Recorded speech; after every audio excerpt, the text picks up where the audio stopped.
Thanks for being here, and I think I should acknowledge Tori somewhere is on, yes, line as well as Geordie. So thank you for being here this morning.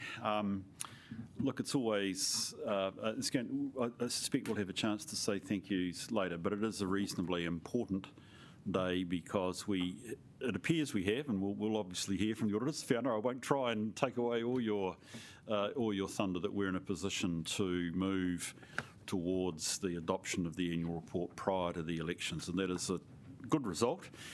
Dare I say it's one that we should expect, but having said that, I never take good performance for granted. It's great that it's there. So we will deal with that. Obviously, people are very keen to know how long I'm going to make this meeting last, and I do hope that we are able to focus on the reports that are here, and I want to reflect. We've had a number or a series of workshops to date to get us to this point. I'm going to take those as an important part of actually meaning that today we're here more to probably hear from our audit team, as well as some brief updates from our own reporting team than we are to debate the accounts, unless you have found a real fatal flaw in your review. I doubt that you have. I'd challenge you to say that you have. But let's see where we get to in the course of the morning. I should start properly. Could we please say the karakia together? That would be great. Whakataka te ho ti ke ura. Whakataka te ho ki te tonga. Kia ma kina ki uta. Kia ma tara ki tai. E hi a ke ana te arakura. Hei tio, hei hoka, hei hohu, ti hei moriora. Thank you. Again, just to acknowledge, we've got a couple of councillors on board. Geordie and Tori, I hope you feel quite open to join in with us. And I'll ask Letitia if you just keep your eyes if they put their hands up to speak. I appreciate you just letting me know, because I'm very keen that you feel part of the meeting as well. But otherwise, I have no apologies to sustain. Those aren't apologies, obviously, but do we have any apologies? No? Any matters of interests that relate to the annual report, or actually the matters we have? No? Minutes? Yeah, we do have minutes, don't we, of the last meeting, which was actually not that long ago, 25 September. I'll move from the chair. We take them as true and correct. I have a seconder, please. Thank you, Tony. Is there any matters of correction or accuracy you need to raise? They look pretty much like my meeting, so could you take your remotes and vote, please? I should go this way, don't I? I got told this way. I'll never get used to these, Rebecca. You will. Right at the last one. That's right. Well, that's prescient. Are we... Okay, make that 3 o'clock, Liz. I'm waiting to vote here. Are we... I take it we can't vote at the moment, can we? Probably need to be able to see it. Can I go back to the old-fashioned raise your hands? We need to be able to see it, to be honest, because otherwise it's very hard to chair the meeting, given the way we operate. And we can just do show of hands if that's easier. So if everyone. Okay, look, just for the benefit of this, can I ask all those in favour, can you raise your hands, please? Anybody against?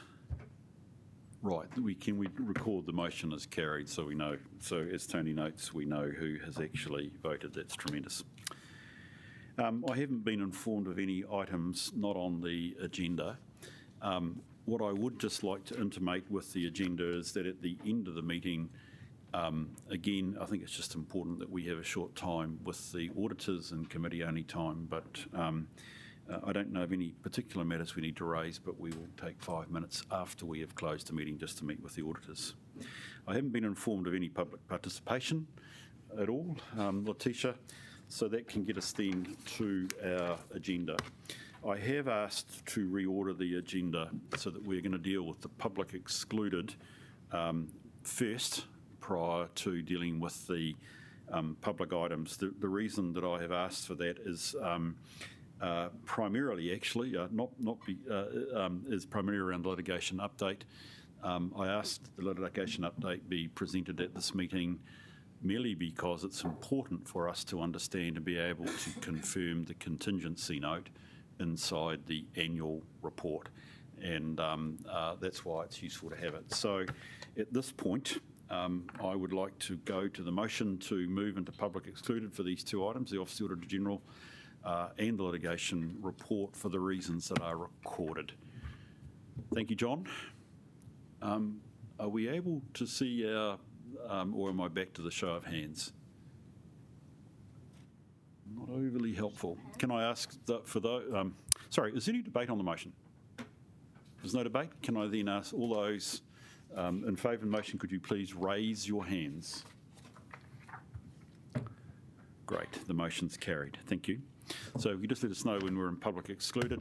Laura, I wonder whether you'd like to come up. We'll deal with the OAG brief.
you just let us know that we're in public, that would be great. We're good to go?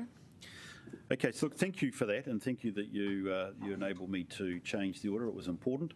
We could then move into the annual report recommended for adoption. I suspect we probably need to have a cast of thousands come up, and I suspect Fiona, Laura, you should come up as well, because logically you're all part of this process, please, if you'd like to come up. Share, didn't have to always be at the end of the table. I'm sure councillors are not going to bite if you come around the edges. There's even one up here between Liz and Tony if there's need for space.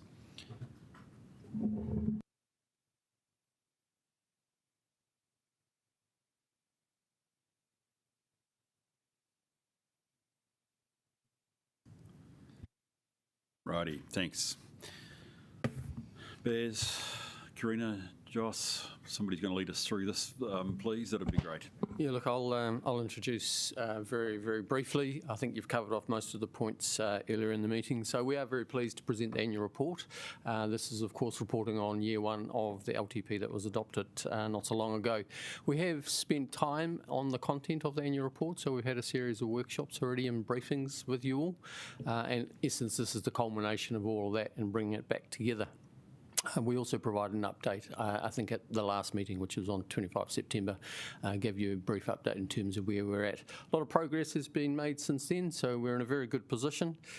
In essence, we're here to answer any questions, and of course, Audit is here to be able to speak to where we're at in terms of giving a verbal clearance. And I'll leave it there and hand back to you, Bruce, in terms of Q&As.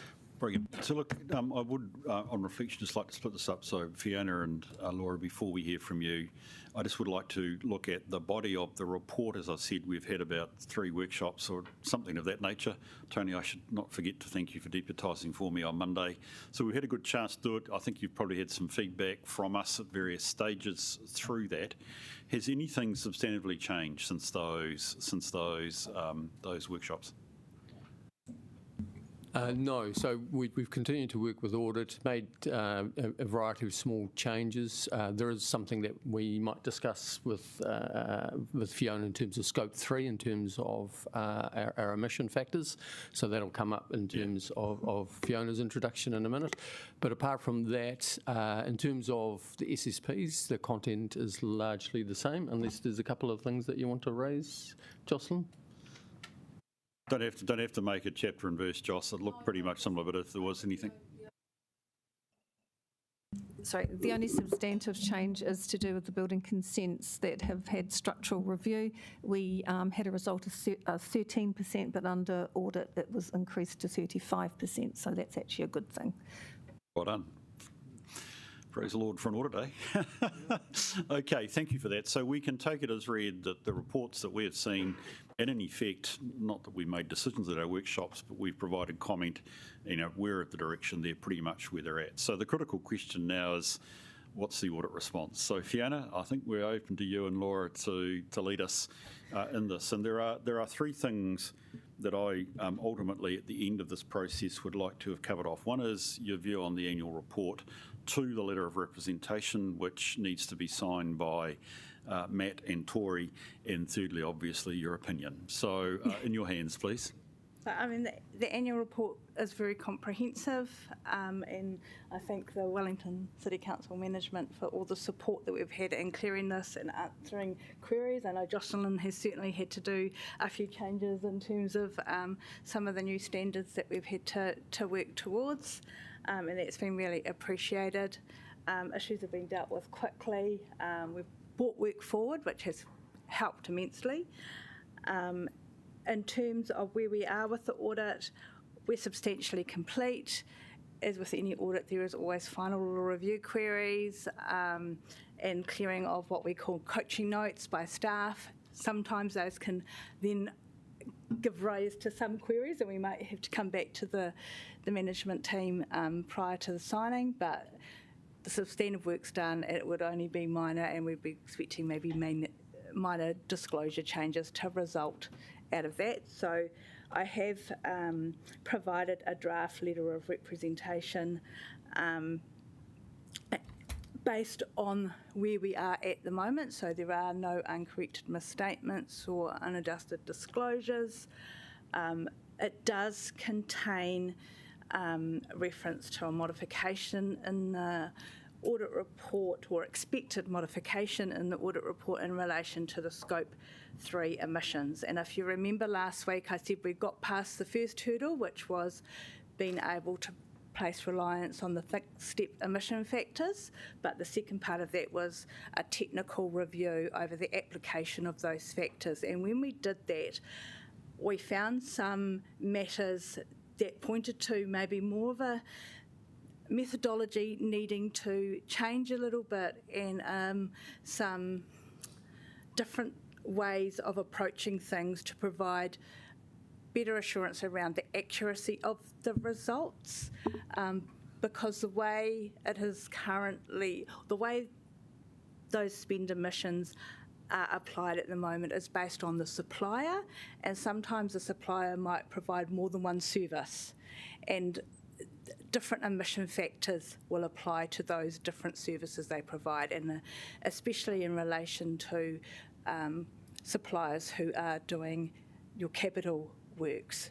There will be part of that will be professional services, part of that will be construction, and those are significantly different emission factors that apply. So your greenhouse gas team is working through those matters that have been raised at the moment to see how they can make some changes in their approaches to provide that more accurate estimate of those emission results.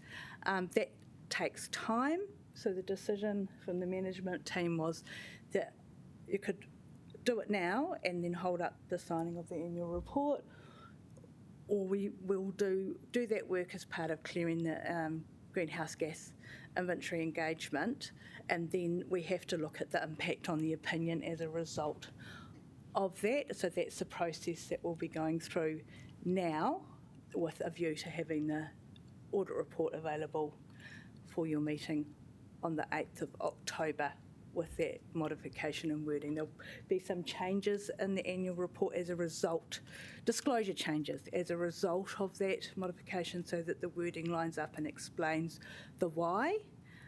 What I would say is that Wellington City Council is one of the few councils, or maybe the only council, that is reporting against Scope 3 emissions in its annual report.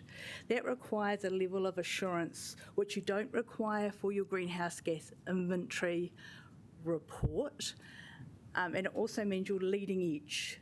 This is an evolving methodology. The support for the emissions themselves is evolving, and this is probably what's resulting in the fact that we're finding things now going, oh, there's better information or better ways of disclosing that information. So we're working quite collaboratively with Jocelyn and her team about how we go forward on this, and working for a better process for next year as well, to report the best result you can report. Because the reality is, had we reported against and given assurance over the results as they stand, the risk was next year you'll be sitting here with a prior period error. And you wouldn't want that. And that is as a result of the methodology changing and better information being available. Certainly think STEP as well. Their processes are improving, and next year they'll have a Type 2 report, is my understanding. So again, that gives you more assurance over the results that are being reported.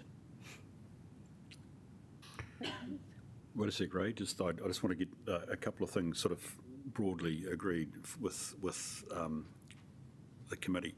So big picture messages, you're giving us verbal clearance today. Yep. So Yep. by that, Yes. it means Subject to anything verbal arising clearance. between now. Yeah, second and the 8th. verbal clearance is a technical phrase that's Yeah. subject to one or two minor matters. We're good to go.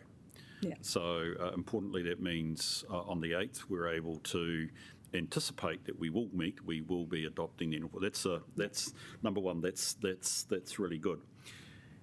Number two, though, is the opinion. And I understand that you still have to finalise the draft of that opinion, Yeah. correct? Yeah. And if I've got it correct, it is going to have, and modified means it's going to be some form of qualification in relationship to greenhouse gases. Now, I would Only the scope 3. the scope 3. the So result, yeah. all I want to do at this point is to for the committee to be aware where this is in the annual report. So if you go to the corrected attachment 1 in diligent, we've got a corrected draft 1 report, and it's on page 58 of that report. Within the governance section, you will see the levels of service statement around scope 1, 2 and 3. It's worth having a quick look at just to know what we're talking about. So does the scope 3 that you will be drawing attention to. You must have anticipated at this point what is the nature of that opinion. Can you give us a sense of what you would be saying? But it would be around the reliability of the result that's currently reported in there. And the opinion would be except for that particular portion of your service performance reporting. Yep. So overall, our service performance statements will be unqualified. Yep. With an exception. And the base of this is what? That you can't form a view, or that you believe it's wrong? At this stage, we can't. Yeah, we can't gain enough assurance over the results so reported because there needs to be further work done for us to. Yeah. I think I'm trying to reflect that's probably limited scope. You don't have means or the sources to be able to verify the number.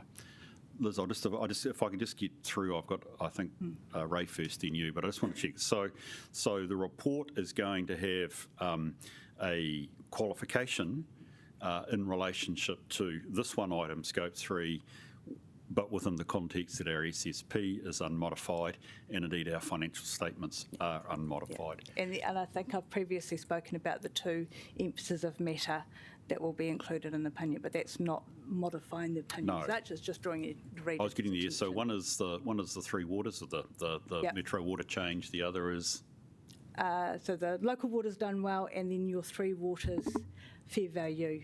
Oh, okay, that's right. Yes, thank you. Okay, so that's going to be the opinion, and you've also mentioned the letter of representation, which is important, which, again, I guess the draft will come through. I appreciate that you can't quite finalise that until you've got your queries out of the way, but you're indicating essentially a standard letter of representation, which is just us attesting we've provided all the information, yada, yada, yada. And you've indicated that there are no unadjusted disclosures or financial numbers. So we've all agreed the numbers are the numbers. We're not trying to say there's immaterial amounts that we haven't changed for. Okay, that's good. So that's reasonably clean. The key thing is the qualification around the greenhouse gas. So I've got Ray, and then I've got Liz. Okay, my question is regarding, you were saying that some of these suppliers or contractors have different methodologies in assessing how they actually calculate these things. So are the differences going to materially change anything, like our opinion of it? Like, is there any chance of having a supplier and saying that, we took these figures that our suppliers gave us, but now we found that they're not actually accurate? No, nothing. No, so it's more that, so if I was to take a construction company, they would have costs that relate to professional services and costs that relate to construction within that cost that they've charged council. So when you're applying the emission factors, ideally you would apply the emission factor that's appropriate for the professional services and the one that's appropriate for the construction cost. The system as it works at the moment will only bring through the supplier and doesn't differentiate what those costs are. So management will have to then look at and say, okay, so we'll have to make some assumptions and methodologies around how we're going to approach that, because it's not going to be practical to go through and necessarily do it for every single one and do an adjustment and say maybe 25% of it might be professional services and the rest will be capital. But that has to go through a process by management to review that and to say that's sensible. And it would have to be constantly looked at every year to see that that is still a reasonable estimate. So that is some of the work that needs to be done in order for us to form our view over the result. Yeah. Okay, that's good. Thank you. Thank you for that. That's very helpful. Liz? I was just going to say, would it be useful to note somewhere, though, that Wellington City Council is the only council that is reporting on scope 3, given there's a bit of a hiccup there, and yeah. And I think that can come through in that sort of disclosure wording that will go in the accounts around that result, and that's what I need to work through with Jocelyn, so we'll do that today. Because then it would be clear that it's not something that we've done wrong, it's something that we No, need it's actually about there is better, you've actually got better information available, and it's teasing that out or coming up with a way of drawing that out that's a reasonable way of doing it, and you don't want to get too detailed because that isn't going to cost benefit obviously would not be there, but it's got to be a happy medium. I'm just very aware that we have a lot of critics, so where we can give an explanation, it's useful.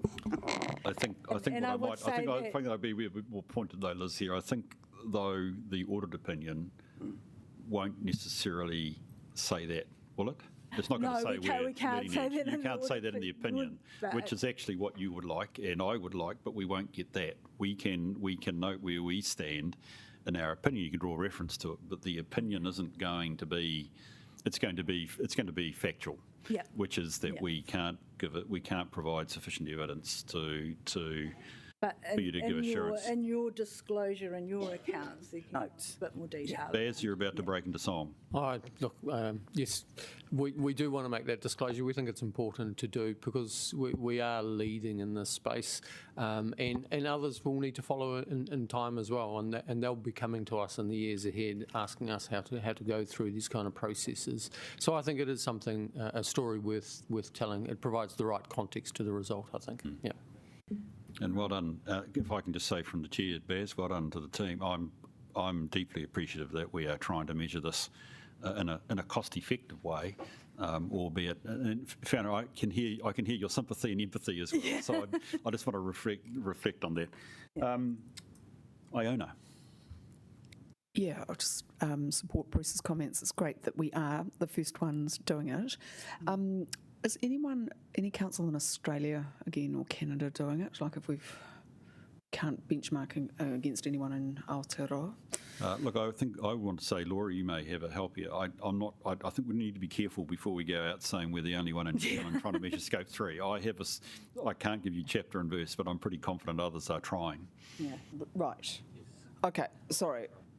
Oh, well, as I said before, we will start looking at other countries and what they're doing. In New Zealand, Auckland Council is the only council required to report on greenhouse gas emissions because they're an FMC reporting entity.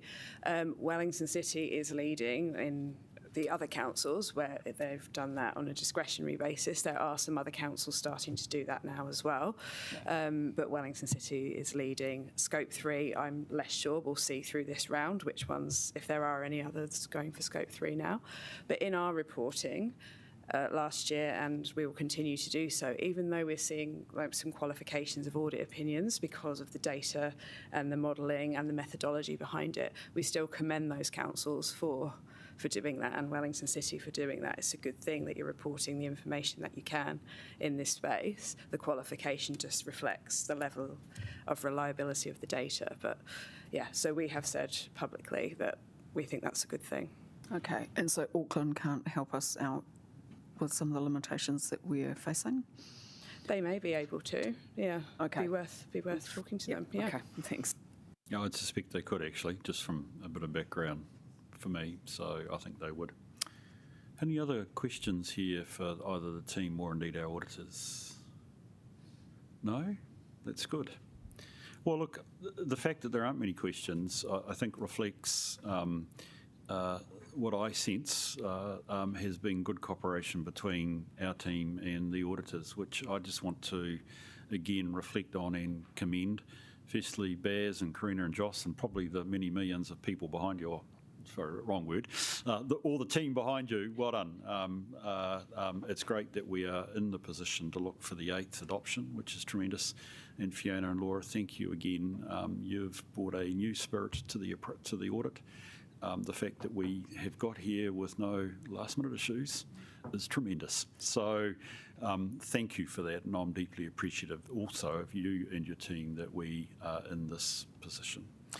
Now, if we could go to the resolutions, please. It's quite a mouthful, and I just want to work through them carefully before they are put. If you'll see it, we are looking to receive the information. We're looking to agree that the annual report fairly reflects both our financial and service performance information. That's a really important one. We delegate, and I'm going to suggest, by the way, we get rid of the or. We delegate to the chair and the deputy chair, that's me and Tony, the authority to address any significant matters that might arise after this meeting. So that's reflecting the verbal clearance we have today, but there's one or two matters there just trying to work through. We've got an assurance none of those will be big, but if they were, we need just to have a safety valve to deal with those. And on behalf of the committee, that would be the recommendation is that it be me and Tony. So it's the safety valve factor there, and that we recommend to your committee, Rebecca, that you approve the accounting policies, the draft financial statements and service performance, that we recommend recommend to council that you adopt the annual report, and we delegate that you delegate to Matt the ability to produce the summary, which has to come out within, I think, 30 working days, is it? Or a month anyway, of us adopting the annual report, and we delegate to Matt the ability to make minor editorial changes. They're just all logical stuff to get to the point that on the 8th, council will be in a position to adopt the accounts, sign the letter of representation, and receive a signed audit opinion, which we now have an understanding of where that will be at. As chair, I would like to be able to move that motion. Do I have a seconder, please? Thank you, Tony. Is there any comment folk would like to make? We may want to debate, I don't know, but is there any comment? Iona? Thank you, Bruce. Well, obviously, I'd just like to thank all of the staff for the hard work that they have put in, hundreds of pages, so much appreciated. Just 2 points. The continuous issue with the underspend of CapEx, we just do it every year, and then we keep raising it, and I know there have been some attempts to try and improve, but we're just not there yet, and I think obviously we just need to partly hold ourselves accountable for that, because we set a budget and we want to see the money spent. I know there are sometimes extenuating circumstances, but nevertheless it is very, very consistent that we are underspending. And then the other thing is the KPIs. Look, every win is a win, but I think obviously there's still room to improve to achieving more of them. And some of them, of course, are in elected members' court, like around public confidence in our decision making, but there are some things obviously that the organisation as a whole needs to deliver on, so I think there's probably still some room to do better. But look, it's very comprehensive, and I'm glad that we get recognised for how good we are at doing reports. Thank you, Iona. Any other comment or questions folk would like to? I just make perhaps just one final comment in response to yours, Iona, which I think is really important. In some sense, we think the journey's finished with this annual report when we adopt it on the 8th. I'd like to encourage council to actually then start analysing what these results show us. They do reflect while it's past performance, they do reflect the position that we are handing over to a new planning cycle, a new year and a new triennium. And I think like the point you make there, Iona, is really important for the new council. And indeed some of the other performance metrics that the past performance shows that there are strengths and weaknesses which require good analysis and working through whether it goes forward. So it's a good report that we can use for future decision making. But the best decision we can make at the moment is actually for me to put the motion and for me to invite you to vote on the motion, please.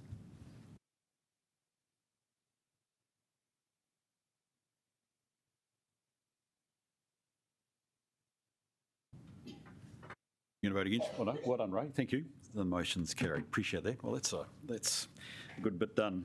Rightio. Now, the next exciting report, and I mean that genuinely, is the greenhouse gas, or rather the climate change reporting. I wonder if folk could come forward and please brief us on the very good paper. Thank you.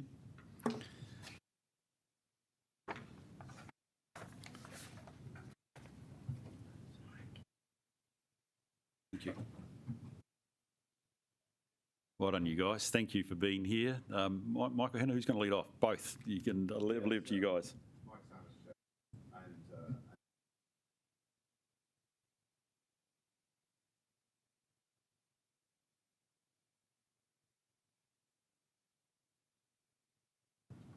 There you go. So this is the paper that refers to the FY25 greenhouse gas inventory, which I've heard you discuss in earlier today. To introduce the paper, we're still making very good progress as a council. We have an emissions reduction target of a reduction of 57% between 2020 and 2030, and we're on track to actually hit that target, I'm pleased to say. And so this is just the measurement element of our progress in that space. Thank you. Right, Iona. Thank you. I have a few questions. I might just need to go back on the list. The first one, is it possible in your tables just to show where they've increased and decreased? So it's just to make it easier to read. Yeah, we can certainly do that. The highlight I'd pull out from the tables is that we've continued to decrease, basically. There's a number of actions that leads to that, as you'll be aware of in our emissions reduction plan. Yeah, so which is good, and we've spent a lot of time and effort getting to that point, so that's brilliant. There are some places, though, where they've increased. I don't want to go through each one, but for example, the cable car increasing, general ops, Wellington Water Corporate, Well, ironically, our actual footprint associated with electricity use has increased this year, despite our electricity use actually going down. So there's some factors that are outside our control. We have a national emission figure which relates to electricity, and that's all very much dependent on what we've drawn upon in the previous financial year. Now, we've had a couple of dry years in the water catchment areas where our hydro lakes are, so we've had to lean into more fossil fuel-based energy generation, such as Huntly, which drives up the emission factor for every kilowatt of electricity you use off the grid. So yeah, despite us showing some really good practice and reducing electricity use, our actual footprint on electricity has actually gone up, as it has for everyone. A national issue. Yeah, it's not good, is it? Just my third question for now. You may not be familiar with my long-term concern, but Alison is the way that we measure emissions at source.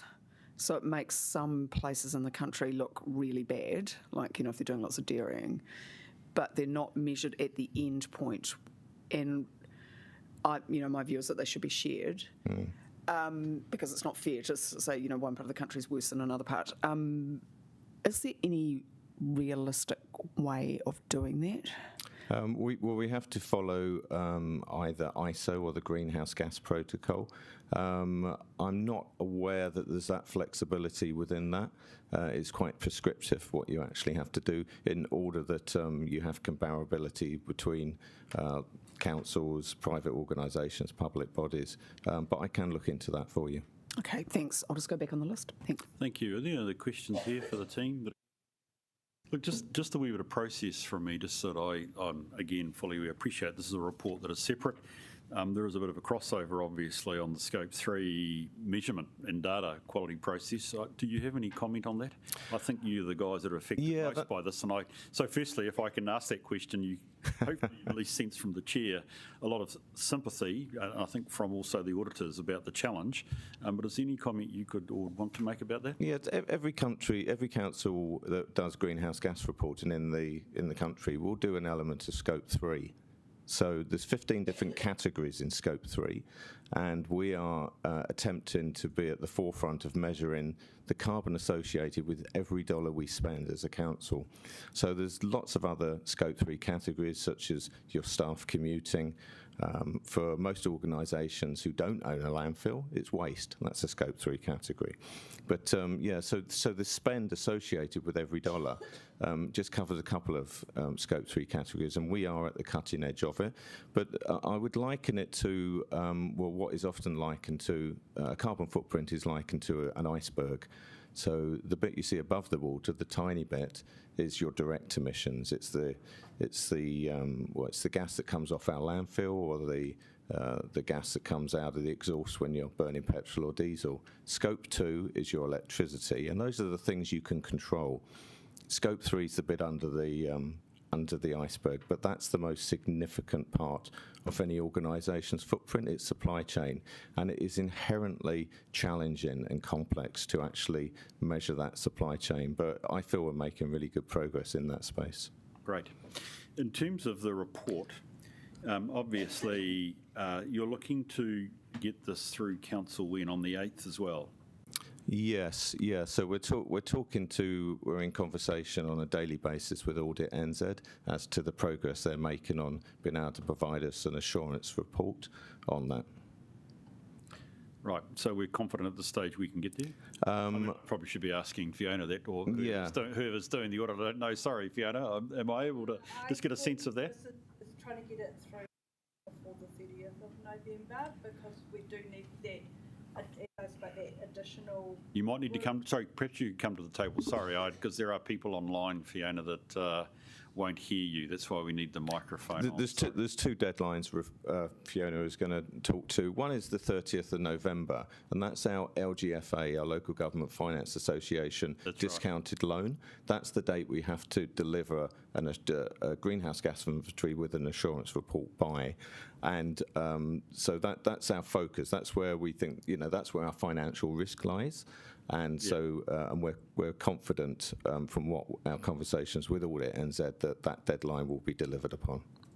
Brilliant. That's what we're aiming for. Yeah. But in terms of pre-election, we're not trying to get this report through. We're not issuing the insurance report. No, okay, good. Right. Out of interest, do we? Sorry, my last question. The loans that this relates to with our GFA, what's the quantum? Do we know?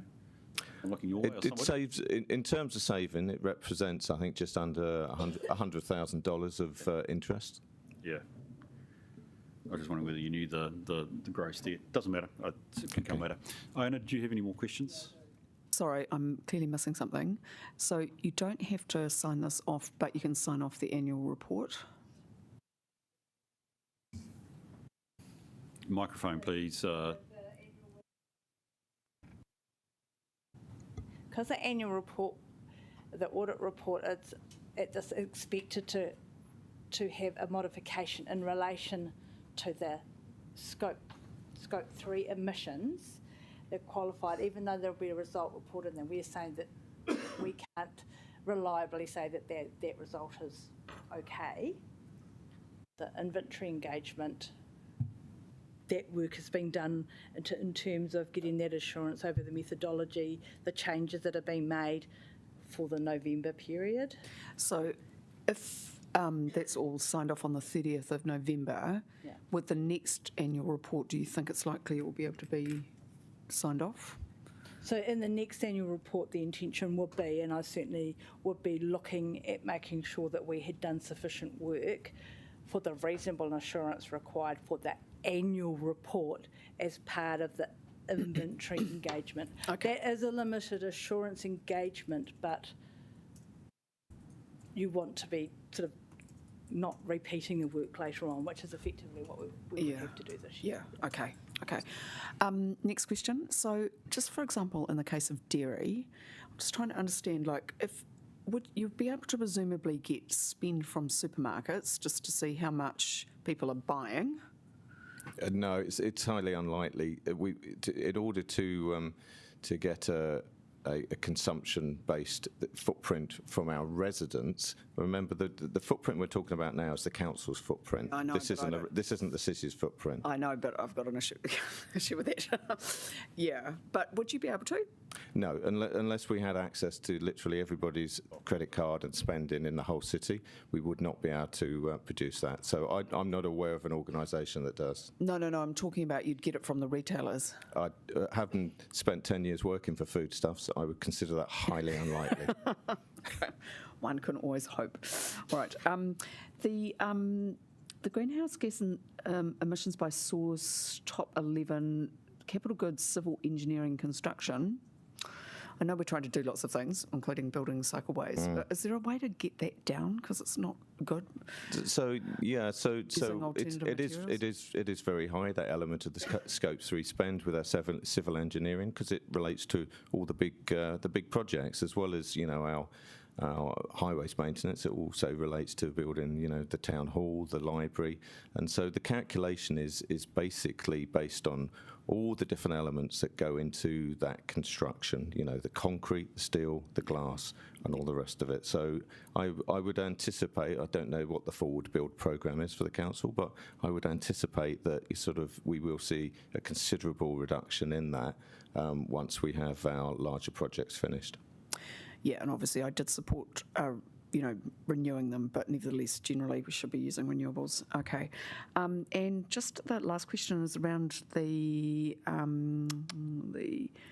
greenhouse gas emissions source inclusion operational boundaries. Just when you're looking at waste, for some of us, it's not enough to just kind of go, okay, look at the product at the end. It's what's happening at the product right from the beginning, and that's why we want producer responsibility. Is there any way that we could calculate the emission life cycle of stuff that ends up in the tip by category? No, well, we would have to. We don't have to do that at the moment in order to meet the requirements of reporting around waste. Looking at because at the moment, to put it into simple terms, we look at the gases that come off from all the waste we actually put in the landfill, and we measure that in terms of the amount of carbon. Your question is, can we actually measure the full life cycle of the actual products going into the landfill? There would be a huge margin of error, I think, if we attempted to do that. And at the moment, we generally, as vehicles go over the weighbridge, they're categorised basically. As in general waste, construction waste, organic waste, we would have to have detailed audits of everything that really went over that weighbridge, and so that involves a huge amount of resource to actually drill into that, I think, and there's still going to be a margin of error. So it's really better to lay it at the door of the producer. Yes. They should be doing it. Yeah. Okay. It's just they won't, but yeah. Okay. Thanks. Thank you. Again, I think this reflects the value of the report that we're producing. I appreciate the obligation with the LGFA, but again, the ability to be able to analyse and understand and ask these sorts of questions is really valuable. So thank you to you two for your work. And again, I suspect there's a wee bit of a team behind you as well. So thank you very much. Don't censor any other questions. I wonder if we could go to the resolutions, please, which is, again, one of these sort of multi resolutions that we receive. We note that the report, it's a draft report and does contain some information that may change on completion. I think equally we're in a position where we can move to the next one as well, though, that we agree that the inventory report reflects the emissions position of Wellington City Council. We know some of the challenges that are behind that, but I think that I'm comfortable that we can move that we recommend to the Rebecca's committee that they approve the inventory report. They keep a delegation to me and Tony in case there are any outstanding issues that need to be addressed from an accountability perspective, and they delegate to Matt the ability to make minor editorial changes, particularly given I was about to say the life cycle, the time in which this thing will get signed off, which has still got a month or so to go. They make sense to me. I'll move. Do I have a seconder? Thank you, Rebecca. Any discussion on the motion? Yes, Anna. I just wanted to briefly publicly thank the staff for doing this, because it's obviously quite a tricky bit of work, and it shows progress, because we wouldn't have done this when I first started at council. Things are going on, and hopefully over the next 10 years the reporting will get even better. Yes, thank you. I'm sure it will. Can we take our remotes, please, and all those and vote as you wish to do so, please. Sorry, I was about to try and force you to vote in a certain way here, Rebecca. That's how dare I wouldn't dare do that. It's carried. Thank you very much. Folk happy that we just keep trucking on. I promised 11 o'clock. We've got Matt and I see Elizabeth here, so I'd like to deal with the next one, which means we only have one left after that. So I think we can be done by 11 if you if you let us carry on, and then we'll break for 5 minutes to charge your cup, and we'll have a quick chat with the auditors. Okay, Elizabeth, welcome to the meeting. If you can take us through your item, please, I'd appreciate that. Thank you, Chair. We'll just take the paper pretty much as read. We're committed to coming back to this committee with an update on progress, and then we'll continue to do so in the next triennium through the assurance updates, whichever committee that is appropriate to be at. Brilliant. Okay. Look, if I could just make one brief comment. As Lindsay was walking out the door, he did brief me on essentially the genesis of this paper and the recommendation, and I can understand this from a person that's been inside the organisation as an observer, that there be some form of repository or place that oversees the addressing the challenge, or the not the challenge necessarily, but the recommendations that he's made from his position, and it does strike me that it would be useful in the new triennium for this committee to have that oversight and to work with you as you work through those. Elizabeth, makes sense. Do we have any questions? Yes, Tony. Yes, I noticed one of the recommendations is around clarifying the distinction between matters that should be included in the long-term plan or annual plan and those that are specifically operational, and that they'll be supported by reviewing and strengthening the committee delegations. Can you just outline the process under which the committee delegations will be reviewed? So this will be part of the setting up of the new delegations under the new triennium. So this is where, the long-term plan, putting something in there, and then how it becomes actionable, and so working through that process. So I guess for those people who will become elected members, what is the engagement with elected members around that? The setting up of the new delegations. So that'll be led through the orientation workshops, I understand, and then the new mayor and new council will have to work together on that. Okay, thank you. Thank you, Tony. Any other questions or comments folk would like to make? Good. Well, it's good, I think, to have this paper now and for the resolution that's proposed, because it's setting it up for the new triennium. So thank you for bringing it, Elizabeth. The motion is simple, that we receive the report. Do I have a... Oh, and note the ongoing... Oh, did I? Oh, I'm looking at the wrong... Oh, I'm looking at the decision-making register. Sorry. Yeah, I am trying to be out of here by 11 o'clock, aren't I, Rebecca? Sorry about that. We note that the ongoing reporting of Recommendation X will be tracked by the committee. Do I have a mover?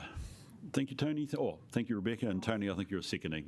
I was surprised John didn't have his hand up. Any comments? So I just note that it's going to report it back to council. Oh, the appropriate. Okay. So I just want to note that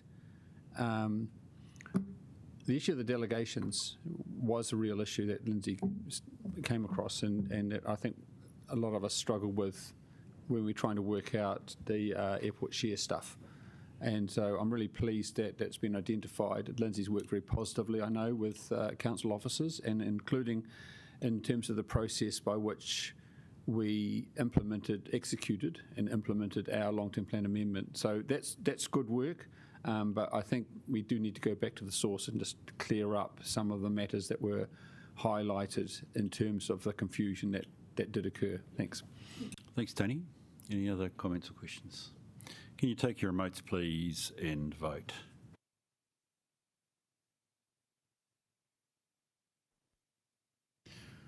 Yo, are we back to hands?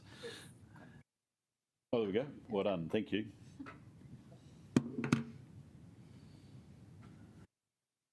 Thank you, Rebecca. Iona.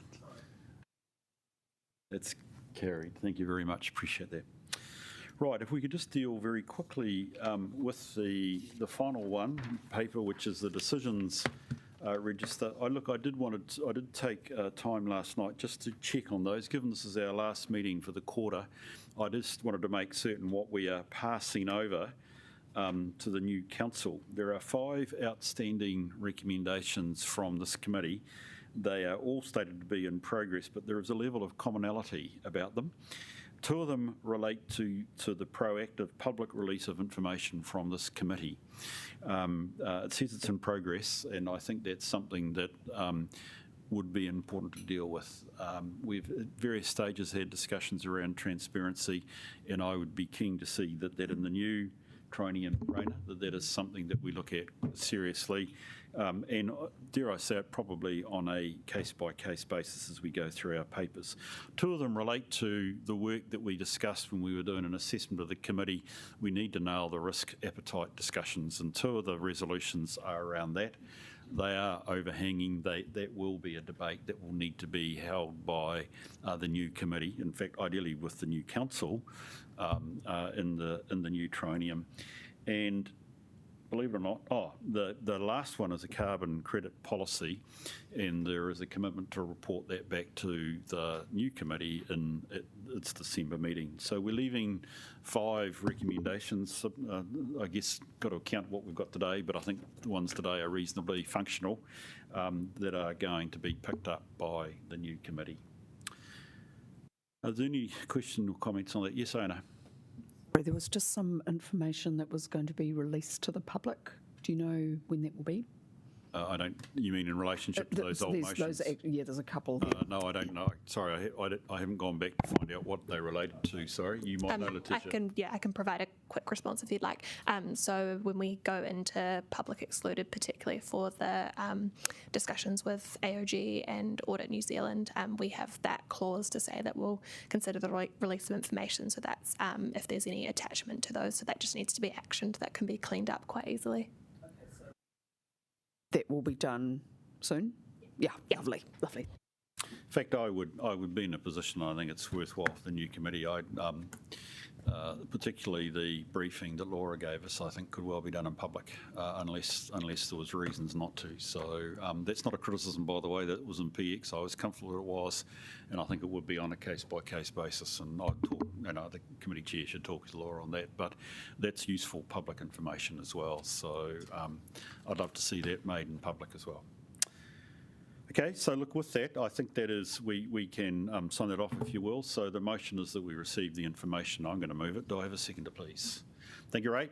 If you could take, I'm not going to speed. I'm not going to take any discussion. Well, Bruce, I do want to, this is our last meeting with you as chair, so I just wanted, as chair of the LTP committee, thank you for all the work that you've done on this committee to help us. Well, I realise this task, this triennium has been rather more onerous than we might have anticipated with the LTP amendment. So I just wanted to acknowledge and thank you for your work and how much I personally have enjoyed working with you to do that. Thank you. Thank you. Appreciate that. It is hopefully only a sign-off for the triennium, but yes, it might also be a sign-off for good. We'll let you. None of us know what the future that's right. Bruce? That's right, exactly. Perhaps I'm as interested on the 13th of October as you guys are in some sense. But anyway, Rebecca, thank you for that. Look, I just would like to reflect. I enjoy all my engagements, including you guys here. I suspect somewhere I do need to write my memoirs, and I can't promise that John won't be mentioned in those. But anyway, there we go. Just seeing. It doesn't sound like a bestseller. That's right. I'm sure it will be. Life and Times. Thank you, Rebecca. I appreciate that. Could you please take your remotes and sign and vote, please?